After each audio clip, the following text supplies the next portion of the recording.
Hello and welcome to episode 6 of a DM's Guide to the Tomb of Annihilation. Thanks very much for your good support. So today we're going to begin with Papazotl's tomb with area 21 and 22. 21, Zombie Door. 3 oval holes are carved into 9 foot wide, 9 foot high stone door at human head height. As you approach, 3 humanoid heads stick out of the holes, each covered in putrid flesh and gnashing on an iron bit bolted to a chain bridle. So I've done a diagram on another page. We have a door, and the door will slide up if these 3 zombies that are connected to it run away. So the zombies are really hungry for human flesh, so they're trying to attack your players through here. If your players stand by, they're going to be attracted and they're going to stay by this door. The way you can open this door is if they flee, so they run this direction, the chain that's connected to their heads connected to a pulley, and that will pull up the door. So the door is around £1,000.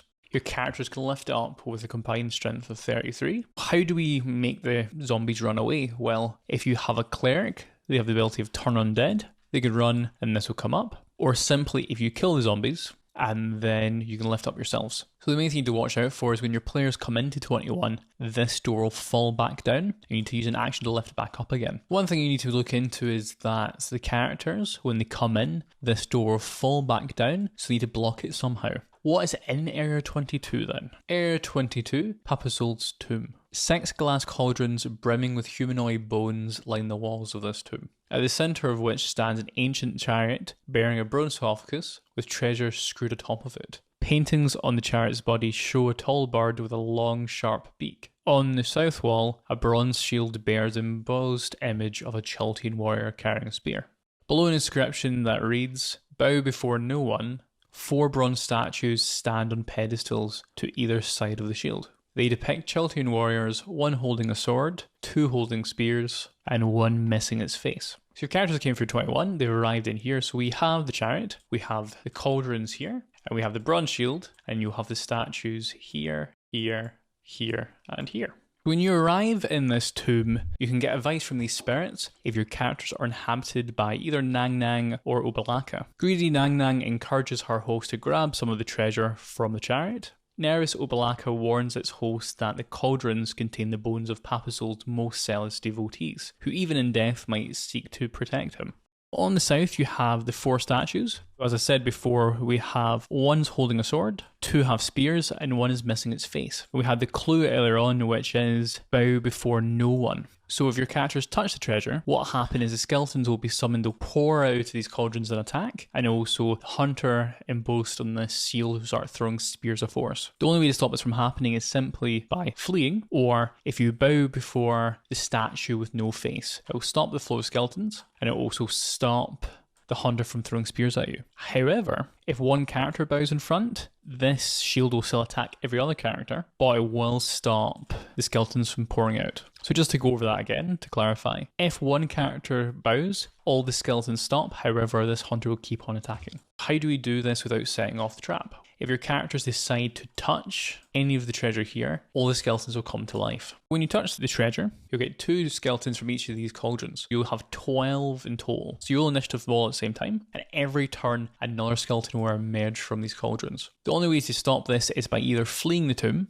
or you simply destroy a cauldron each time. So these are made of glass, and they have a hit point total of 22, and they're vulnerable to bludgeoning and thunder damage. If your characters do detect a magic spell, they notice it reveals an aura of conjuration magic around the cauldrons. And if your characters are using a telekinesis spell, each of these cauldrons weigh £500, and this door here weighs £1,000. So what I've done is I've drawn this in a separate page, just to give you some dimensions. So one thing to watch out for is the books don't state how big this sarcophagus is, or how big this chariot is as well. Also how big these cauldrons are. So for my assumption is the cauldrons will be 5 foot tall, the chariot will be 5 foot tall as well. So with this bronze shield, if the chariot, the sarcophagus, or the treasure is disturbed, or if the shield is removed from the wall, the hunter embossed on it animates. On each initiative count of 20, this hunter here is going to throw a spear of force at your characters. So the reason why I've written and drawn this out is because you need to be able to see your character. So let's say your character hides behind the sarcophagus, you won't be able to hit them. How bad is his spear of force then? Well, it's plus 10 to hit. It deals 4d8 force damage, and if a target is reduced to 0 hit points, they turn to dust and die. And the way you can stop the hunter from attacking is by spinning the shield around, covering it with a drape so they can't see you anymore, and it's immune to all damage except force damage. So for instance, if you use Disintegrate, you'll destroy the shield. And it has an AC of 15 and 10 hit points, so it has low hit points. Just to clarify, we have the cauldrons that will constantly create skeletons. The only way you can stop this is by destroying the cauldrons. You have the hunter hero throw 4 spears at you, and you have your 3 zombies at the door. What is this treasure then? What will your characters get? They'll get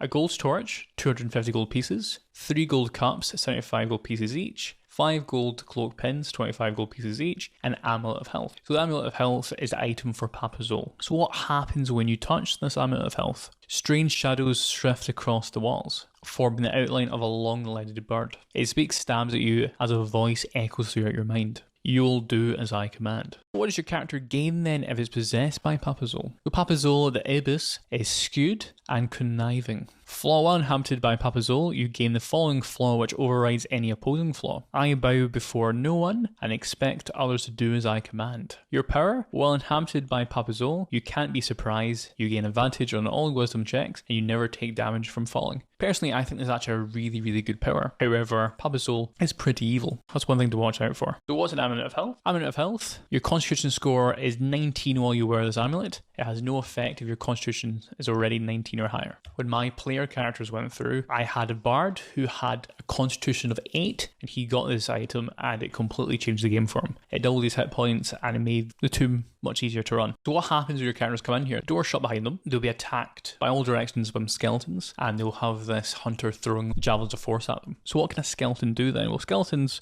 we discussed before, they have low armor class, low hit points. I assume they'll be attacking with their short swords and their short bows. With the map, it's quite an open space, so if I was playing this, I would get all my skeletons to fire arrows. Even though they don't do much damage, if they get attacked 12 times in a round, it'll add up. And also if your characters start to run and try to lift this door and use an action to lift it, all these arrow shots will be fired directly, so it can become very dangerous. The best way for your characters to get out of this tomb is simply to run in, grab the treasure, run out, and then drop the door on the way out so the skeletons can't follow. So the way my player characters did this was they used the item from Moa's tomb, and they had a giant python from the magical item. The magical python laid under this door, keeping it up. Characters ran in, stole the treasure, ran out, and dispelled the python as the door fell down. So that is Area 21 and Area 22, Papazotl's tomb. What happens if your characters are very perceptive and they find hidden doors leading into Area 23? 23 bottle genie. Ancient cobwebs fill this narrow corridor, whose midpoint features an arched alcove. Within the alcove, a dusty bottle stands on a table. So inside the bottle is stopped and it contains a dio named Kashima Azwir. I do apologise if I've pronounced that wrong. Who was trapped centuries ago by Serac. Any character who spots this bottle can attempt to release her. If they refuse to release her, she tries to bargain with them. So while the genie is inside the bottle, she can't attack or cast spells, and once she's released, she'll cast tongues so she can communicate with her liberators. If the bottle falls off the table, for instance, or is broken or unplugged, the dio is going to emerge in a whirlwind of sand, and she's going to flee unless she's made a promise to the characters. When she flees, she's going to cast Plane Shift, and this is going to cause her to arrive in Area 57. One thing I might have, or I should have mentioned earlier on, is that if your characters try to flee the tomb, they end up being teleported into Area 57, which is a 50-50 chance of dying. So you arrive in a room that's full of corpses, and you have a puzzle where you pull one lever is instant death, the other lever is you get teleported in front of the mouth in level 1. I'll discuss this later on when we get to level 4. In the comment section, if you want me to go to Area 57 earlier than level 4, let me know. What advice do the trickster spirits give if they meet this genie? If you're inhabited by Truthful Moa, he advises the host not to break any bargains made with the dio. Greedy Nang Nang advises her host to cut deals with the dio that benefit only the host and her. Proud Papazotl encourages his host to treat the dio like a several lick spittle. What is a dio? A dio is a genie that is greedy, and it's from the elemental plane of earth. They adorn themselves with jewellery crafted from precious gems and rare metals, and when they fly, their lower bodies become columns of swirling sand. So they're proud slavers. The dios trade for the finest slaves that money can buy, force them to work in dangerous subterranean realms that rumble with earthquakes. As much as they enjoy enslaving others, the Dio hate being enslaved. If a spellcaster knows of this, it's very, very easy for mages such as Serac to capture these beings, because they'll lay out some jewels, they'll teleport in, and they can easily be captured. So what can a Dio do then? A Dio has a maul, so she can do 2 maul attacks. She has high hit points, high armor class. She's very, very strong, low dexterity, has a very high constitution. She can cast Pass Wall, Move Earth, Tongues, Conjure Elemental, Gaseous Form Invisibility, Phasmazzle Killer, Plane Shift, and Wall of Stone. And she's sure-footed, which means that she's advantage on strength and dexterity saving throws made against effects that would knock you over. So another thing with an option rule is you can give the genies the power of wishes. However, from the way the book's written, instead of giving your character's ability of a wish spell 3 times, the Dio will help your characters 3 times in the tomb with her spells. If your characters refuse to let her go, the first thing she's going to do is she's going to offer her treasure. So she has sapphires culled through her braided hair and platinum armbands. This jewelry doesn't mean much to her, however, she feigns anguish if she surrenders them. And if your characters press for more, she offers to take them anywhere in the multiverse. And finally, she offers to travel with them through the tomb and aid them with 3 times with her spells. The genie, Kashma, remains true to her word, however, she won't tolerate any slight to her honour, such as your character is possessed by Papazotl. If you insult her, she's going to attack you on sight. And just to go over one more time, the Dio wears 2 sapphire coils that are 1,250 gold pieces each, and her platinum armbands carved with dueling dragons are 750 gold pieces each, and she's a topaz belly button gemstone worth 500 gold pieces. So what is Area 25? So if your characters come down the staircase level 2, they find the secret doorway, they'll come to Area 25. Area 25, the scrying pool. Behind the secret door, water fills a carved stone font. Weather uses this font to speak to creatures outside the tomb and contact his tomb guardians. When you access the tomb, you'll notice that on the entrance there's 3 gargoyles. These gargoyles, 1, 2, and 3, Weathers can use this scrying pool to see through their eyes. And also there's a number of gargoyles that fly around Domu and Chult. So whenever Weathers wants, he can use this to see through their eyes. If your characters look into this, or they cast a detect magic spell, they notice there's an area of divination magic over the water. And when they gaze in, they see, as the water begins to swirl, eerie light emanates from within the basin. Slowly an image resolves on the water surface. And what they see is they see through the eyes of a tomb guardian that's walking around the tomb. And what you can do is you roll a d6, depending on your number. So let's say you roll number 1, you can see a tomb guardian level 1. If you roll a 6, you can see a tomb guardian level 6, so you can give some clues to your characters. And unless your characters are wearing Weather's black amulet, within 1 minute this will happen. The surface of the pool explodes, a hulking figure wearing plate armor and a bucket helm heaves itself up from the front, and you get attacked by this tomb guardian right here. As I said before, a tomb guardian is a flesh golem that has plate armor of AC 17, but he will attack until he dies. Which is very interesting because it's very, very compact here, so what he can do is he can jump out and he can force you in here so you can't flee. That's Area 25. What is Area 26? So Area 26 is very, very important. This is the spiral staircase. 3 archways overlook a circular chamber where a spiral staircase descends into darkness. The staircase walls are lined with unlit torches and iron sconces, and set with niches containing mouldering humanoid skulls and bones. This staircase descends from level 2 to level 3, 4, and 5, and the skulls and niches belong to dead Omalians whom Serac sacrificed to build his tomb. And this is how Weathers and his tomb guardians and tomb dwarfs access the tomb from different levels. Area 27, the Forge of the Tomb Dwarfs. Old wooden benches and shelves along the walls of this chamber are covered with gears, chains, trap components, and cages filled with rats. Lit iron braziers hang by chains from the ceiling. Along the north wall, a step dais is set with a bulky contraption, an iron maiden of sorts attached to a network of steaming pistons, tubes, and bubbling vats of blood.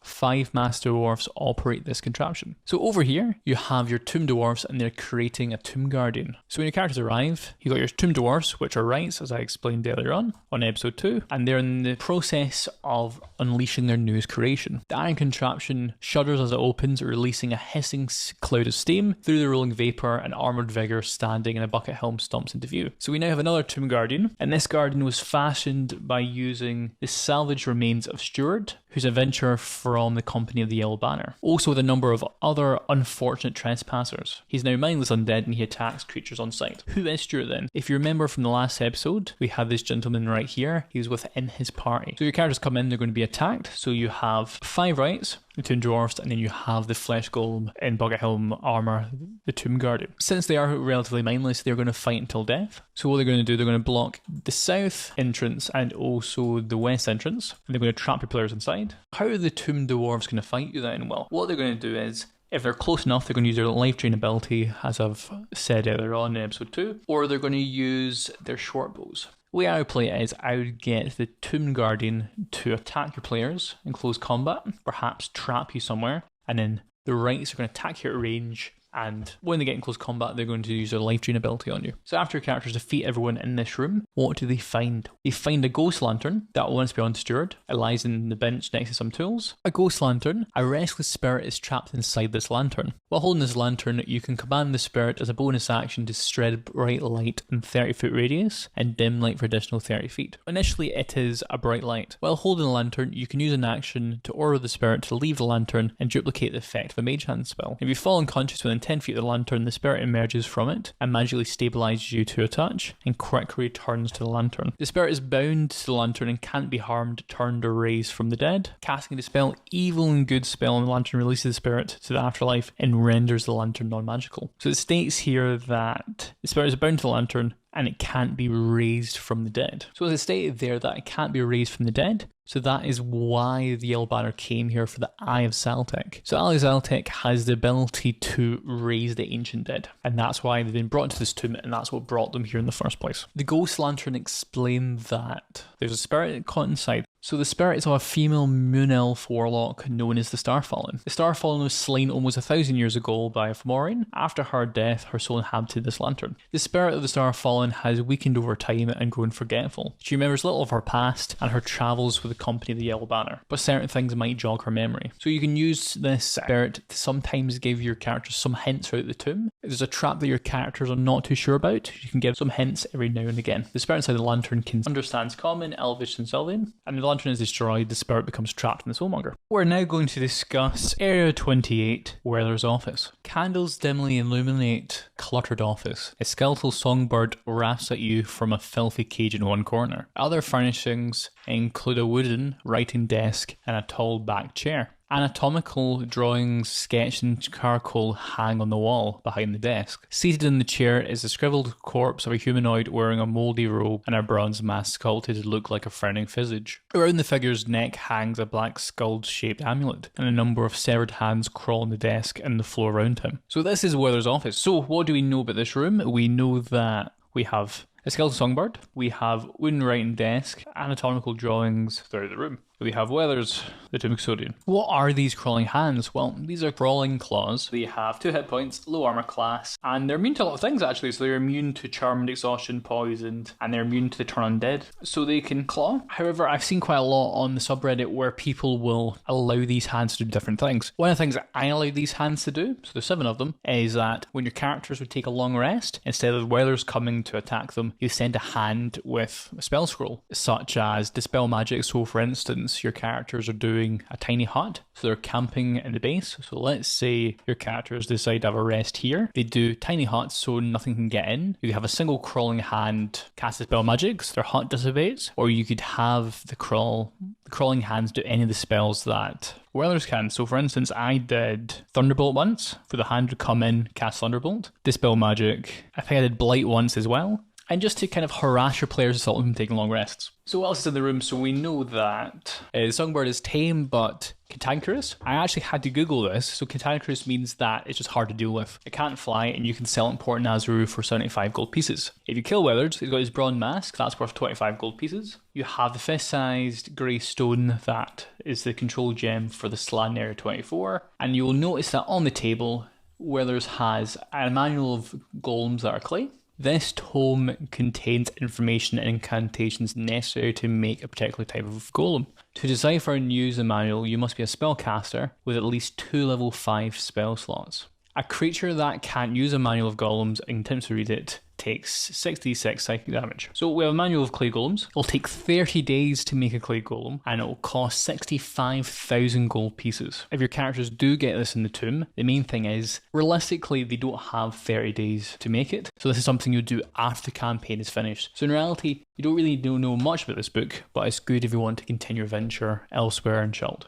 Weathers has got a spell book with all his spells, and inside the spell book there's a name, Comara Blackfire, and Comara and Blackfire are command words for the Mirror of Life in Area 50. So that's the last part of level 2, so let's explain Weathers a bit more. Typically in the book, Weathers is kind of heading away and he does his own things, and he only interacts with the players he has to. So what I thought, okay, if I was Weathers, what would I do? I've been stuck in a tomb for 100 years, I'm probably very, very bored, and I've seen many, many adventures, so I made him almost like a game show host. So every single time the characters would do a puzzle, you'd hear Weathers' voice over the tannoy, make some snide remarks, some comments, and be effectively the mini boss before Serac. I did this through level 1 to 3. He didn't do anything level 3 because there's a beholder there, and then I had his final respite on level 4. So what happens if your characters go to Weathers' office and they kill Weathers? They'll find his journal, and if they read his journal, if they spend 10 minutes slipping through the pages, they'll find out stories of the history of Olmu and the Tomb of the Nine Gods, and they'll see this handout. Handout 22, Weathers' journal excerpt. The master returns with a marvellous gift, a cast-off creation of the gods. Dead and yet not. The all-seeing is blind to its existence, and the mother of illusions looks past it. Sweet irony. The master hopes to raise the creature to power by glutting it on souls. The master has brought the Sown sisters here to nurse it and to help build the device needed to feed it. As for me, I'm only saddened that my studies shall one day come to an end. I owe the master much for the time he has given me.